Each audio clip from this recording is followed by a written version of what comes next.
Okay, here we go. Next video, we're going to still be on the home page. We have no other pages. And we were in split mode last time working on our head tags. Go ahead and swap back to design mode. We're going to begin designing. So when we were working last year in HTML towards the end, I really stressed that you build your entire website with a table. We're going to do the same thing again today. To insert a table, again, you come over here to your insert drop-down menu, or you can come over here to the panel. It's your choice.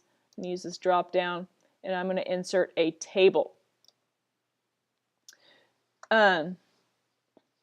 This little menu is pretty easy to read. You get to decide how many rows and columns you want. So if you know right off the bat what you're looking for, you can have it built already.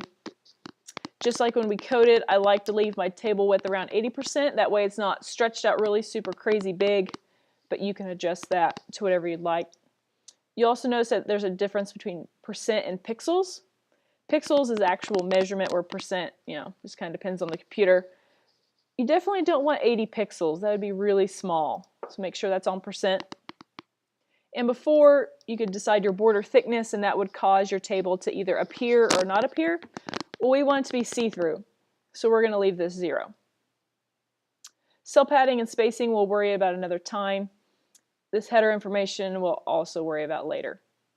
So leave this at 1 and 1, because I'm going to show you how to build a table for when you need to add rows on your own and columns. And leave that 80% and 0. And okay. So your table is going to look a little pathetic right now, but that's okay. It's just one long skinny row. I want you to notice that you have basically 2 rectangles here. You have that inside one, that is your actual table. This outside one, you'll notice turns red when you hover over it. Not that the other one doesn't. But you're also going to get this little grid icon. That's the container for your table, and you're going to need to be able to grab a hold of that at times. So just realize there's an inside and an outside. What I'd like for you to do is hover on the outside until that little grid shows up, and I want you to click when it does appear. Now that is how you know you have a hold of it, because you've got those little handlebars that you can grab a hold of. So if you needed to make your website bigger, your table bigger or smaller by hand, you could. But more importantly, right here you can see your width. We need to center this table because right now you can tell it's just kind of sitting over here on the side. We want it to look nice, so we're going to drop her here in the middle. To do that, you're going to come up top to your format menu, and you'll see you have an align panel, and in there you have all your alignments just like you would expect to find in Word. Go ahead and align that sucker to the center, and it should jump over. Now when it jumps over, you're going to see that container extend out, and you can see your little table in the middle. So this is what it should look like when it's centered. Let's add some rows to this. We're not going to worry about columns till later. We're just going to add rows.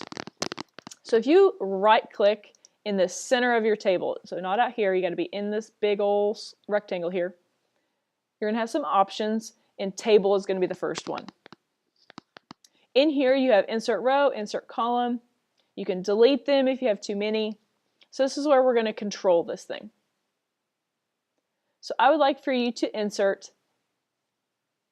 8 rows. Now that seems like a lot, like, oh my gosh, I got to count out 8. Another place you can go is insert rows or columns, and you can choose how many you want. So when we're done, we're going to have 8 total, so you're actually going to insert 7. And then boom, there they are. So just go in here and double check that you've actually got 8 and you don't have too many. If you have too many, just right click on the one you don't want and delete it.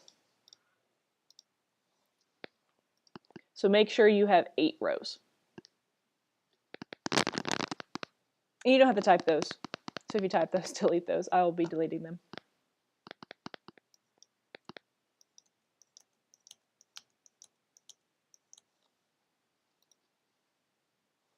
Okay, so that's what your table should look like, and we will begin to fill it with more information.